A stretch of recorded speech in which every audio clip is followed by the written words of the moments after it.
Assalamualaikum warahmatullahi wabarakatuh. Halo, perkenalkan nama saya Rizka Asfiah, NIM 2101030200149. Saya dari Fakultas Usuluddin dan Humaniora, jurusan Ilmu Al-Quran dan Tafsir. Saya dari lokal IAT 21B.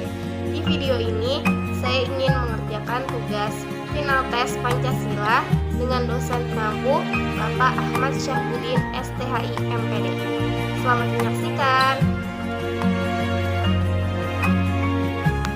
Dalam Islam, manusia memiliki derajat yang tinggi dalam kaitannya dengan makhluk lain di bumi. Manusia menjadi subjek yang aktif dibanding hewan, tumbuhan, air, tanah, udara, api, dan benda lainnya. Manusia dapat mengelola semuanya untuk kepentingan manusia itu sendiri. Manusia memiliki diangkat sebagai khalifah yang mengemban amanah dalam merawat dan melestarikan bumi seisinya sebagai anugerah dari Allah Subhanahu wa Ta'ala. Dalam kaitannya dengan akhlak terhadap lingkungan, manusia dituntut untuk berinteraksi dengan baik. Manusia memiliki tanggung jawab pada pelestarian dan pemeliharaan lingkungan hidup. Bahkan inti dari risalah Nabi Muhammad SAW atau agama Islam adalah berkasih sayang terhadap alam semesta. Dengan demikian, perilaku umat Islam menjadikan kasih sayang terhadap alam semesta termasuk pelestarian lingkungan sebagai orientasi beragama mereka. Umat Islam dalam bentuk yang konkret berkewajiban untuk menjaga dan melestarikan ekosistem baik di darat maupun di laut. Umat Islam menanggung amanah yang besar dalam menjaga kualitas air, kesegaran udara, kebersihan tanah, dan bahkan memelihara suasana dari polusi suara. Kerusakan alam dan pencemaran lingkungan memberikan dampak buruk bagi manusia dan makhluk hidup lainnya. Kerusakan alam dan pencemaran lingkungan tidak hanya mengenai pelaku, tetapi juga berimbas pada semua makhluk hidup. Adapun dampak kerusakan alam dan pencemaran lingkungan akan dirasakan oleh manusia itu sendiri. Dalam surat Ar-Rum ayat 41 menyebutkan, kerusakan alam di darat dan di laut telah tampak karena perbuatan tangan manusia, agar Allah menimpakan dampak kerusakan alam akibat sebagian perbuatan mereka agar mereka kembali.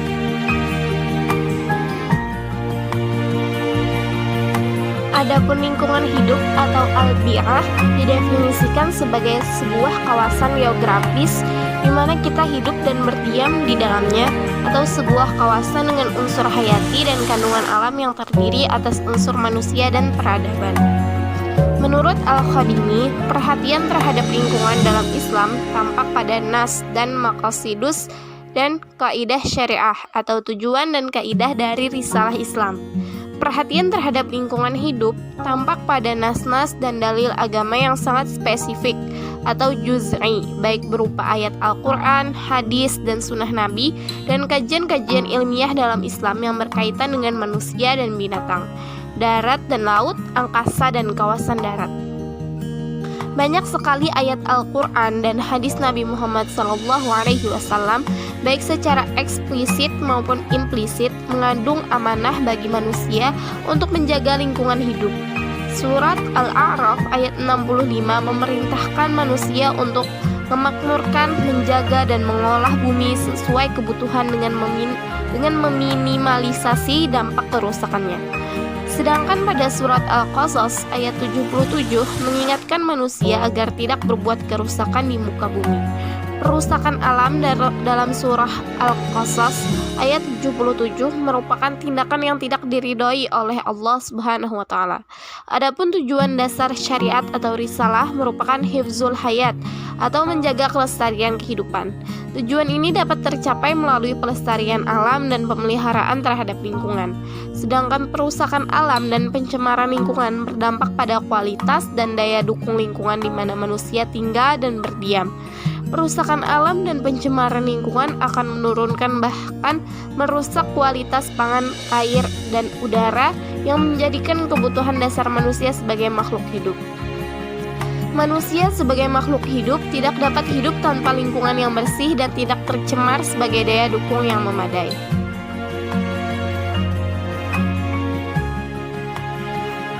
Allah Subhanahu wa Ta'ala telah menunjukkan banyak bukti bahwa apabila alam diperlakukan semena-mena, dampaknya tidak hanya menimpa manusia, hewan, dan tumbuh-tumbuhan, tetapi juga bisa berakibat fatal terhadap makhluk lain, seperti tanah, batu, sungai, gunung, dan benda-benda tak bernyawa lainnya sehingga ekosistem terganggu.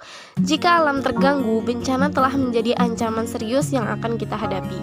Penerapan akhlak terhadap lingkungan merupakan peran utama dalam kesiapsiagaan menghadapi bencana yang akan mengancam tidak hanya pada jiwa tetapi juga harta, kehormatan, dan keturunan bahkan agama.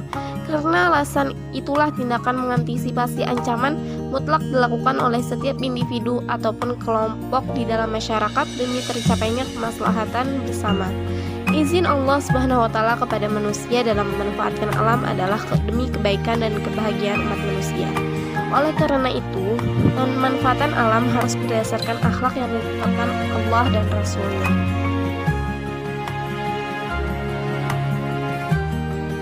Menghidupkan tanah mati berarti mengupayakan supaya tanah tersebut kembali produktif. Karena tanah yang gersang sangat rentan terhadap ancaman banjir dan longsor. Apabila di lahan gersang ditanami pohon, tanah tersebut menjadi kuat dan mampu menyerap air saat hujan sehingga tidak mudah banjir dan longsor.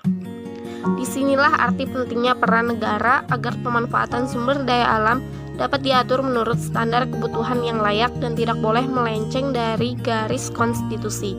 Kontrol negara diperlukan agar pemanfaatan sumber daya alam tidak merusak alam dan menimbulkan kesengsaraan hidup manusia.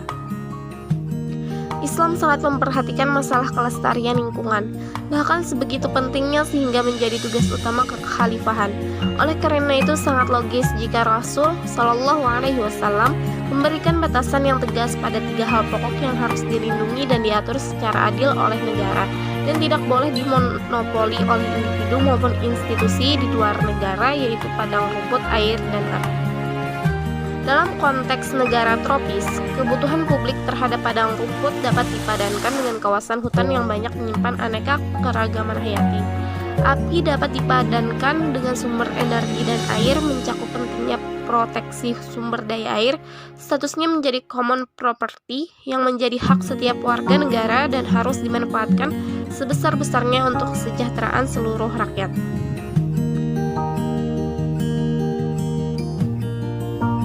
Demikianlah sudah selesai video ini, semoga bermanfaat. Salah khilaf saya mohon maaf. Wassalamualaikum warahmatullahi wabarakatuh.